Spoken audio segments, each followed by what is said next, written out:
Assalamualaikum warahmatullahi wabarakatuh. Perkenalkan, nama saya Karina Ramawati dengan nomor NIM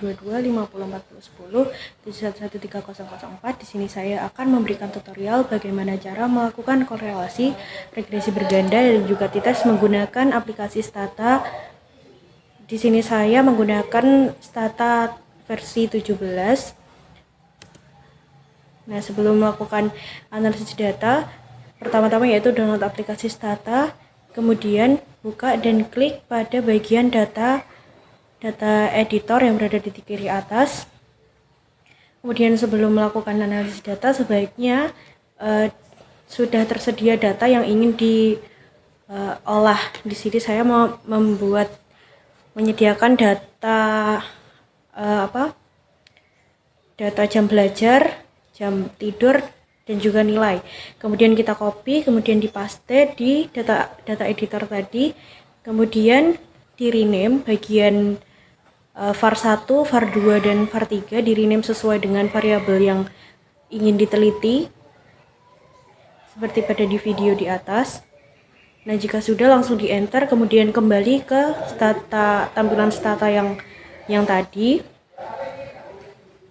Nah, baik, jika sudah terrename semua, maka kembali ke Stata tadi, kemudian kemudian lihat bagian komen yaitu berada di kolom paling bawah. Dan ketika ingin melakukan korelasi, kita mengetik pwcorr untuk melakukan korelasi, kemudian enter, dan datanya akan muncul seperti pada gambar di atas. Kemudian untuk regresi berganda, kita tinggal mengklik menulis atau mengetik regres Y, X1, dan X2. Kemudian akan muncul hasilnya seperti pada di gambar. Nah, selanjutnya adalah interpretasi. Yang pertama ada interpretasi korelasi. Pada interpretasi korelasi diperoleh nilai koefisien korelasi antara Y dan X1 bernilai 0,9634 dan bernilai positif. Nilai tersebut menunjukkan arah hubungan variabel yang searah dengan kekuatan hubungannya. Sangat kuat karena berada pada rentang derajat hubungan 0,76 hingga 1,00. Kemudian nilai koefisien korelasi antara Y dan X2 bernilai negatif 0,1233. Nilai tersebut menunjukkan arah hubungan variabel yang tidak searah dengan kekuatan hubungan sangat lemah karena berada pada rentang derajat hubungan 0,00 hingga 0,25. Kemudian untuk nilai koefisien korelasi antara X1 dan X2 bernilai 0,1267 bernilai negatif. Nilai tersebut menunjukkan arah hubungan variabel independen yang tidak searah dengan kekuatan hubungannya sangat lemah karena berada pada rentang derajat hubungan 0,00 hingga 0,25. Kemudian adalah interpretasi regresi, hasil regresi berganda. Regresi berganda sendiri digunakan untuk mengetahui pengaruh antara variabel X1, X2 terhadap Y baik secara simultan maupun parsial. Yang pertama yaitu secara parsial, yaitu UJT, data menilai probabilitas sebesar 0,000, di mana nilai P-nya adalah kurang dari 0,05, yang artinya bahwa X1 jam belajar berpengaruh terhadap Y, yaitu nilai. Kemudian data menunjukkan pada X2 nilai probabilitasnya sebesar 0,984, di mana nilai P-nya adalah lebih dari 0,05, yang artinya bahwa X2 atau jam tidur tidak berpengaruh terhadap Y atau nilai. Kemudian secara simultan, UJF, data menunjukkan nilai probabilitasnya yaitu sebesar 0,000. Nilai P-nya kurang dari 0,05, yang artinya bahwa X1 dan X2 secara bersama-sama berpengaruh terhadap Y.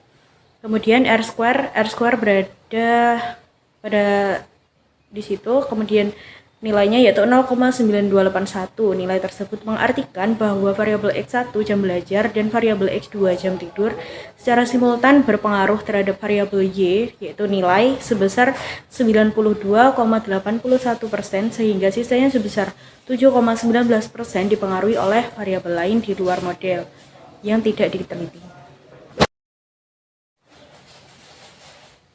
Kemudian adalah tutorial bagaimana menguji t-test pada sebuah data.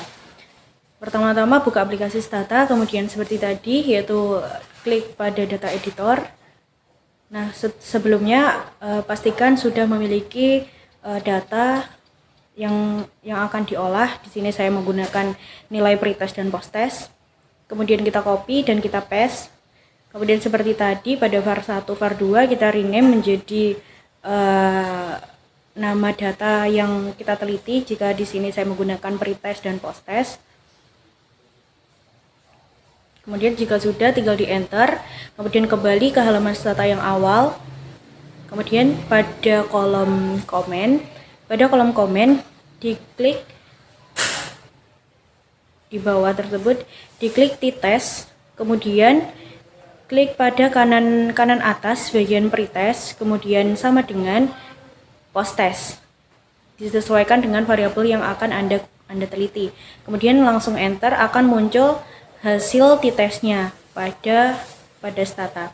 Kemudian untuk interpretasinya, yaitu t-test sendiri digunakan untuk mengetahui apakah ada perbedaan nilai pada kedua variabel yang ingin diteliti. Jika di sini saya menggunakan pretest dan posttest, jadi saya ingin mengetahui apakah ada perbedaan pada nilai pretest dan nilai posttest.